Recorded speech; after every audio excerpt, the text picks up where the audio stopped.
안녕하세요. 두 번째 강의, 오늘은 바이러스에 대한 내용입니다. 요즘에 코로나 바이러스 때문에 개학도 연기되고 바이러스에 대한 관심이 굉장히 높아졌는데요. 여러분 생명과학을 배우니까 어디에서 듣고 본 정보 플러스 교과서에서 배운, 오늘 수업을 통해서 배운 정확한 정보를 가지고 바이러스에 대해서 이해하면 더 좋겠습니다. 일단은 바이러스의 구조를 먼저, 바이러스는 무엇으로 구성되어 있는지 볼 텐데요. 바이러스의 모양과 크기와 종류는 매우 다양합니다.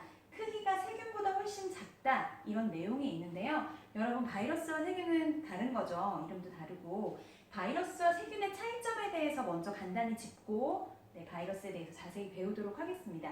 일단 바이러스하고 세균의 가장 큰 차이점을 보자면 크기뿐이 아니라 세균은 생명체입니다. 생명체예요. 그럼 바이러스는요? 오늘 배우겠지만 생물과 무생물의 특징을 모두 가지고 있습니다. 그런 차이가 있어요. 세균은 생명체이기 때문에 우리가 지난 시간에 배웠던 생명체가 가지는 6가지 특징, 그 생명체의 특징들을 다 나타냅니다. 세포로 구성되어 있고요. 물론 단세포겠죠. 물질 대사도 하고요. 자극에 대해서 반응도 하고 여러 가지 생명체가 가지는 특성을 다 나타냅니다. 하지만 바이러스는 그 6가지 특징 중에 일부는 나타나지만 일부는 나타내지 않습니다. 그런데 왜 우리는 자꾸 바이러스와 세균을 헷갈리는 걸까요? 아마도 바이러스와 세균 둘 다 사람에게 특별히 식물도 되고 동물도 되지만 특별히 사람에게 질병을 일으키는 병원균이 많기 때문에 우리는 세균과 바이러스를 혼동하는 경우가 많은 것 같아요. 일예로 제가 손 소독제를 사려고 인터넷을 이렇게 검색을 했는데요. 이렇게 구매 사이트를 검색했는데 우리는 지금 코로나 바이러스를 죽일 수 있는 손소독제를 구입해야 되잖아요. 그런데 거기에 바이러스를 죽이는 손세정제라고 광고는 하면서 거기에 시험 성적표 이런 것들 첨부한 것은 모두 다 세균을 죽이는 결과를 첨부했더라고요. 그거는 세균을 죽인다고 해서 바이러스를 죽이라는 보장은 없습니다. 세균과 바이러스는 분명히 다른 것입니다. 바이러스는 생물과 무생물의 특징을 모두 가지고 있다고 했고요. 세균은 항생제로 우리가 세균이 감염됐을 때 항생제를 먹어서 세균을 죽일 수 있죠. 하지만 바이러스는 항생제에 죽지 않습니다. 바이러스 질병 걸렸을 때 항생제를 아무리 먹는다고 해도 듣지 않습니다. 바이러스는 주로 항바이러스제나 이런 약이 필요한 거죠. 그래서 바이러스의 구조를 보면요. 세균보다 크기가 훨씬 작습니다. 심지어는 세균에 감염하는 바이러스가 있을 정도예요. 크기가 워낙 바이러스가 작다 보니까 세균에 감염하는 바이러스가 있을 정도로 바이러스의 크기가 훨씬 작습니다. 왜 처음부터 바이러스 구조를 얘기할 때 세균보다 크기가 작다는 크기 얘기를 하냐면요.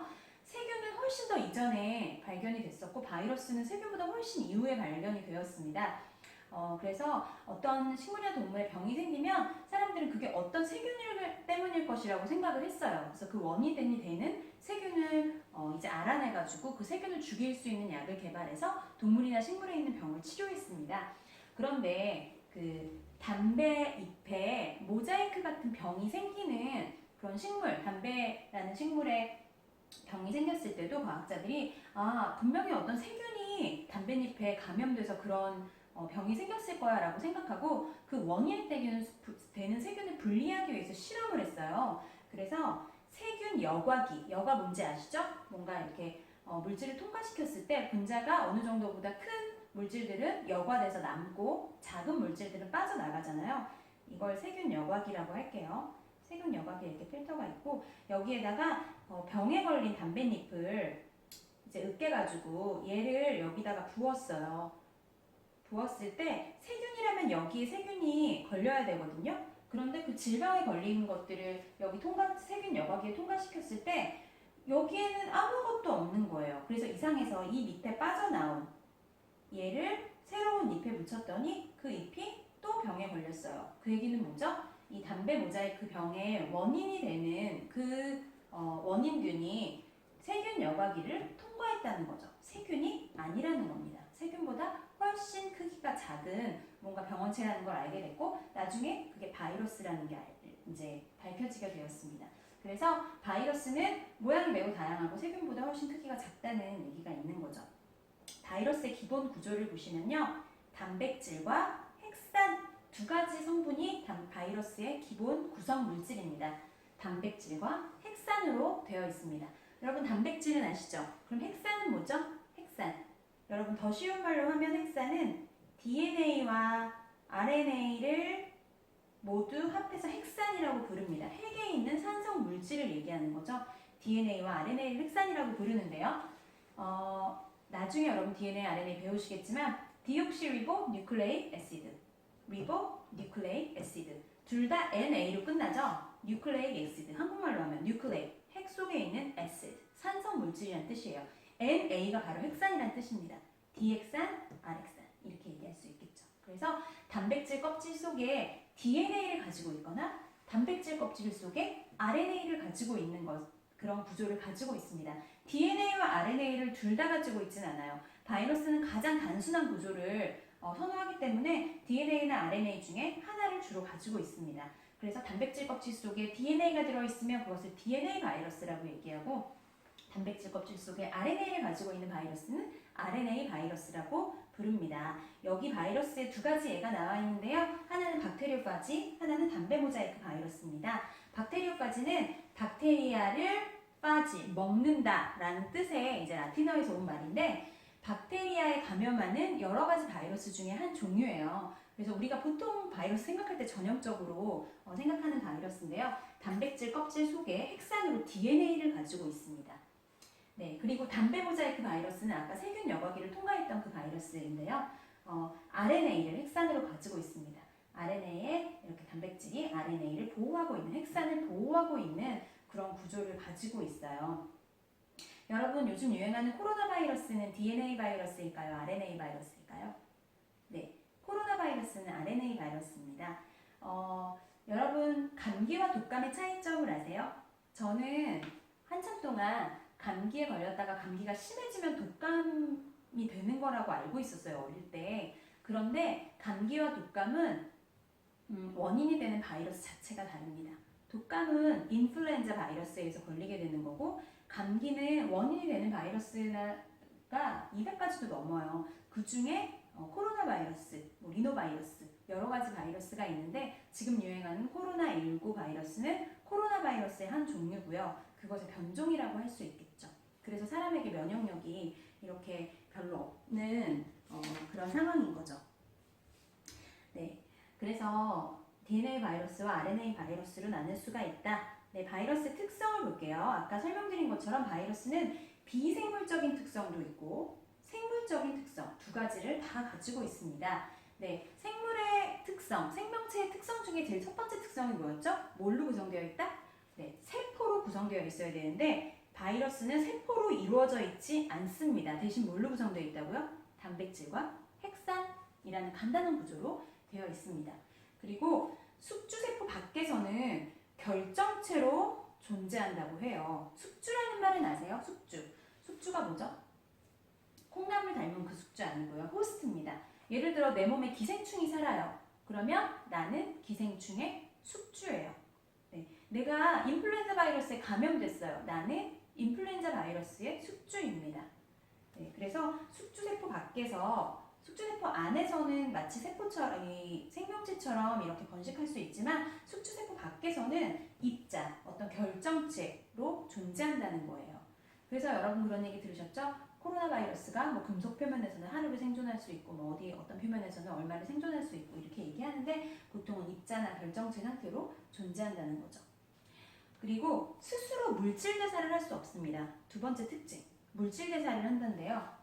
스스로는 물질 대사를 할 수 없습니다. 왜냐하면 물질 대사에서는 주로 효소를 필요로 하거든요. 물질 대사가 뭐라고 했죠? 생명체 내에서 일어나는 모든 종류의 화학 반응을 물질 대사라고 불렀잖아요. 그런데 그 화학 반응이 일어나기 위해서는 엄청난 활성화 에너지를 극복하기 위해서 보통은 우리 몸에서는 효소가 사용이 됩니다. 생물체 내에서는. 그런데 바이러스는 구조가 너무 간단해서 대부분의 바이러스들은 자기의 효소를 가지고 있지 않은 경우가 많아요. 효소가 없기 때문에 물질 대사라도 하지 못하죠. 그러면 어떻게 살아요? 어떻게 생물체의 특성을 나타내죠? 네, 숙주가 가진 효소를 활용해서 물질 대사를 하는 겁니다. 그래서 스스로는 물질 대사를 할 수 없다는 게 바이러스의 중요한 특징이에요. 그러면 어떤 생물적 특징이 있을까요? 네, 헥산을 가진다. DNA나 RNA 같은 헥산을 갖고 있다는 게 생물적인 특징입니다. DNA는 생물체만 갖고 있는 게 아니에요. 바이러스도 가지고 있습니다. 그러니까 유전 현상을 나타낼 수 있겠죠. 자기의 DNA 또는 RNA를 자손에게 복제해서 계속 되물려 줌으로써 유전 현상을 나타낼 수 있는 거죠.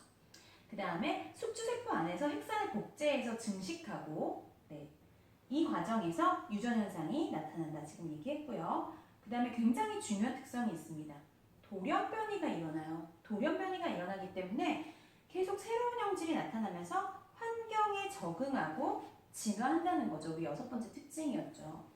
돌연변이가 일어납니다. 바이러스가 숙주세포에 들어가서 자기의 DNA, RNA 같은 핵산을 계속해서 증폭을 합니다. 뭘 이용해서요? 숙주세포의 효소 체계를 이용해서 자기를 계속 복제해서 수천, 수만 개의 바이러스를 계속 복제하는데 그 과정에서 돌연변이가 발생할 수 있어요. 그래서 원래 예를 들면 닭쥐에게 걸리고 사람에게 전염되지 않아야 되는, 사람에게는 감염되지 않아야 되는 바이러스가 돌연변이를 일으켜서 사람에게 감염될 수 있게 되는 거죠. 새에만 감염되는 바이러스에 돌연변이가 일어나서 사람에게 감염될 수 있는 거예요. 그래서 다른 종 간의 숙주가 달라지면서 돌연변이에서 숙주가 달라지면서 다른 종에게 그 병이 전염될 수 있는 겁니다. 그래서 여러분이 매년 독감 예방접종 같은 거 맞잖아요. 근데 올해 또 맞아야 돼? 작년에도 맞았는데 이렇게 생각할 수 있어요. 작년에도 독감 예방접종, 재작년에도 독감 예방접종 맞았는데 올해 왜 또 맞아야 돼? 아프고 비싸고. 그런데 그 이유는요. 작년에 유행했던 독감 바이러스가 돌연변이가 일어나서 올해는 작년에 맞은 그 예방접종이 효과가 없다는 거예요. 그래서 계속해서 돌연변이가 일어난다는 게 바이러스의 생물적인 특성이기도 하고요. 이것 때문에 한 바이러스에 대한 내성이 생긴다거나 새로운 바이러스가 계속 출현해서 이런 팬데믹 현상을 일으킨다거나 이런 이유가 여기에 있다고 보시면 되겠습니다. 네, 다음 페이지 보시면 과학 돋보기에 바이러스의 증식이 나와 있어요. 바이러스는 어떻게 증식할까? 지금 바이러스 중에 대표적으로 박테리오파지가 증식하는 방법을 소개하고 있어요. 여기 보시면 박테리오파지가 이렇게 있으면 박테리오파지는 DNA와 단백질 껍질을 가지고 있다고 했잖아요. 이게 세균이고요. 이게 바이러스입니다. 크기 차이가 많이 납니다. 그러면 그 세균, 숙주세포인 세균에 박테리오파지가 이렇게 안착을 해요.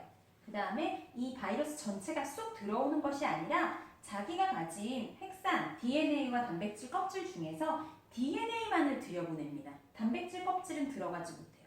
DNA만 들어갑니다. 그 다음에 숙주세포의 효소체계를 이용해서 막 물질대사를 일으키면서 자기의 DNA를 마구마구 복제하기 시작합니다. 그리고 이 유전 정보에는 뭐도 있을까요? 자기의 껍질을 만들 수 있는 정보도 유전자에게 있기 때문에 이 DNA를 복제하면서 자기의 단백질 껍질들도 막 합성을 해요. 이렇게 한 다음에 조립을 합니다.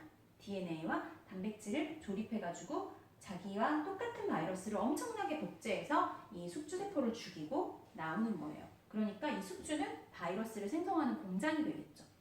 동물 바이러스도 마찬가지입니다. 들어와서 계속해서 자기를 복제하기 때문에 확진자, 그 코로나 바이러스나 뭐 어떤 바이러스든지 바이러스에 걸린 사람들은 계속해서 어떤 전염력을 가지고 기침이나 뭐 호흡기 질환 같은 경우는 기침이나 재채기나 이런 것들을 할 때 바이러스가 계속 방출이 될 수 있는 거겠죠. 네, 탐구자료 박테리오파지 모형 만들기가 있는데요.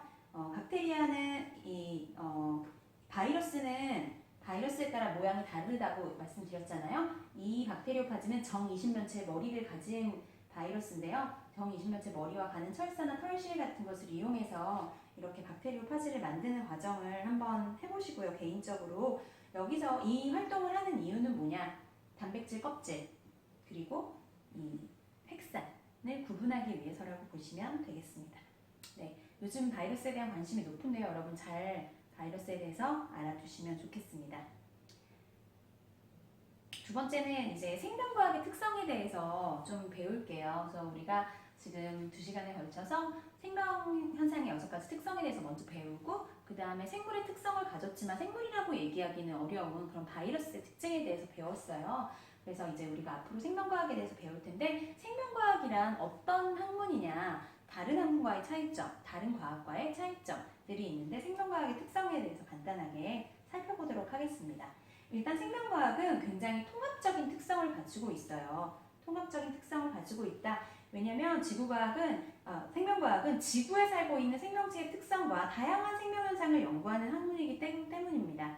지구에 얼마나 다양한 생물체들이 살고 있어요. 그런데 그 생명체의 특성, 그리고 생명 현상을 연구하는 학문이라고 할 수 있습니다.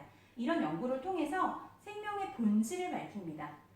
생명이란 무엇이냐? 생명의 본질이 무엇이냐? 이걸 알게 되면 사람이 아플 때 병을 치료하거나 생명을 연장하거나 이렇게 할 수 있겠죠. 그래서 생명의 본질을 밝힐 뿐 아니라 그 성과를 이용해서 인류의 생존과 복지에 응용할 수 있는 학문입니다. 기초과학이죠. 생명과학에는 범위가 어떻게 되냐? 생명을 구성하는 작은 분자에서부터 분자가 모여서 세포, 생명체를 이루는 구조적 기능적 기본 단위인 세포가 되고 세포가 모여서 조직, 기관, 개체가 되죠. 하나의 개체가 됩니다. 사람 한 명, 민들레 한 포기, 개 한 마리 이런 개체가 되고요. 동일한 개체들이 모여서 개체군이 되고요. 다양한 개체군이 모여서 군집을 이루고 군집이 생태계를 이루는데 분자에서부터 생태계에 이르기까지 그 범위가 굉장히 다양하다는 거예요. 이 모든 것들이 생명과학의 연구 대상입니다. 자, 그래서 생명과학과 다른 학문이 연계를 해서 요즘 발달을 하고 있어요. 생명과학은 다른 학문 분야와 많은 영향을 주고받으며 계속 발달하고 있습니다. 우리가 알고 있는 어떤 연계된 학문 분야가 뭐가 있을까요? 일단 여러분 굉장히 잘 알고 있는 의학.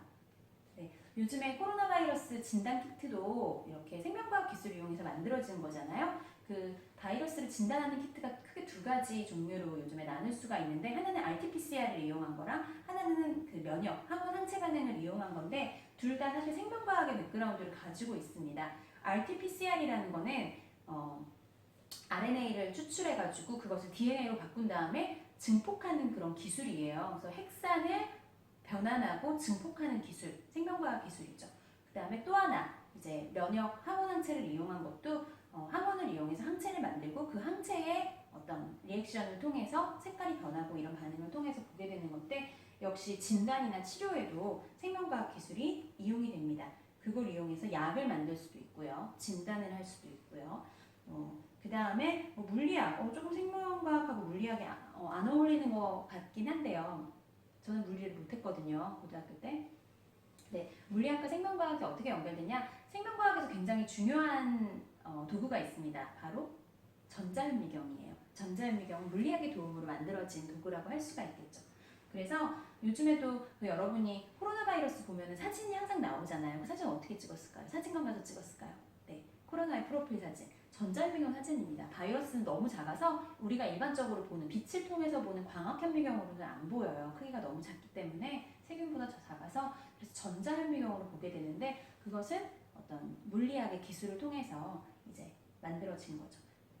그리고 여러분 DNA 구조 아시죠? 이중나선 구조를 가지고 있다고 얘기하잖아요. 이것도 역시 엑스레이 크리스탈로그래피, 엑스레이 결정학이라는 학문을 이용해서 로잘리는 프랭클린이 그런 DNA의 사진을 찍게 되는데 그것도 역시 물리학을 이용한 기술이었습니다. 그래서 물리학과 생명과학이 언뜻 보기에는 관련이 없는 것 같이 보이더라도 계속해서 연계를 가지고 이렇게 서로 발전을 하게 됩니다. 화학은 말할 것도 없겠죠. 화학은 어떤 생화학이라는 부분도 있어가지고 생명체를 이루는 분자나 분자 간의 상호작용 같은 것을 연구할 때 화학적인 분석이 굉장히 많이 들어가게 됩니다. 네. 그리고 아까 얘기한 DNA나 RNA 같은 이름에서도 보면 그 분자가 가진 화학적인 성질을 가지고 그 물질들, 생명을 구성하는 물질들의 이름을 붙이거나 어떤 성격을 이렇게 규정하는 경우들이 많이 있습니다. 공학기술도 굉장히 생명과학과 많은 연관이 있습니다. 그래서 요즘에 그 진단 키트들도 공학을 이용해가지고 그 기계들을 활용해서 생명과학의 어떤 분석, 연구를 굉장히 빠르게 해주기도 하고요. 수학이나 통계학, 정보학을 이용해서 생명과학을 활용하기도 합니다. 요즘에는 생물정보학이라고 해서 바이오인포마틱스라고 해서 그 생명체 정보를 그 컴퓨터를 이용해서 빠른 속도로 처리하는 그런 기술이 굉장히 발달하고 있어요. 굉장히 각광받는 그런 학문 분야입니다. 네, 그리고 심리학은 예를 들면 심리학과 뇌공학, 어떤 뇌의 뉴런의 어떤 대사 과정이라던가 기억도 또 공부할 때 과정, 사고할 때 과정, 이런 신경학과 심리학을 연결해서 또 뇌공학 쪽으로 또 발달하고 있습니다. 생명과학의 연구 성과를 이제 기반으로 해가지고 환경 및 에너지 문제 해결, 질병 치료, 식량 증산, GMO 기술도 있고요. 이런 것들을 다 통해서 인류 복지에 기여하는 그런 생명과학의 특성이라는 겁니다. 이 단원을 배우면 우리가 다 생명과학을 전공해야 될 것 같지 않습니까? 네, 하지만 그렇지 않죠. 어떤 과목을 여기에 나와 있지 않은 다른 학문을 공부하시더라도 생명과학의 백그라운드를 가지고 있으면 잘 응용할 수 있을 거예요. 그래서 열심히 1년 동안 생명과학을 선생님과 같이 공부했으면 좋겠습니다. 여기에 생명과학과 다른 학문 분야의 연계 사례가 나와 있네요. 먼저 전자현미경, 아까 물리학의 원리를 이용했다고 했고요. 그 다음에 생체 모방공학, 요즘에 이런 공학적인 부분이 굉장히 각광받고 있죠. 사람의 유전체 분석, 사람의 유전자의 전체를 유전체라고 하는데 사람 같은 경우는 세포 하나에 3 곱하기 10의 9승계의 DNA 염기쌍이 있거든요. 그런 것들을 어떻게 분석하겠어요. 그렇죠? 그럴 때 어떤 생명과학뿐이 아니라 기계공학, 물리학, 화학, 정보학 같은 것이 다 연계돼서 그것을 분석할 수 있는 거죠. 그럼 아까 말씀드렸던 생물정보학 같은 경우는 컴퓨터를 이용해서 DNA 염기서열을 분석하거나 단백질의 구조와 기능을 예측함으로써 실제 생명과학자가 실험하는 것의 시간을 굉장히 단축해 줄 수 있습니다. 컴퓨터 시뮬레이션으로. 그리고 진단 어떤 시약이나 치료약 같은 것을 만들 때 그 나쁜 분자와 상호작용하는 어떤 진약 그런 신약을 개발할 때 실제로 실험해보지 않고도 컴퓨터 시뮬레이션을 통해서 미리 어떤 예측해서 실험을 줄여주고 시간을 단축해주는 그런 기술들이 많이 있습니다. 네, 이렇게 해서 오늘은 바이러스와 생명과학의 특성에 대해서 우리 배워봤어요. 네, 열심히 문제 풀고 복습하시고요. 다음 시간에 만나요. 안녕.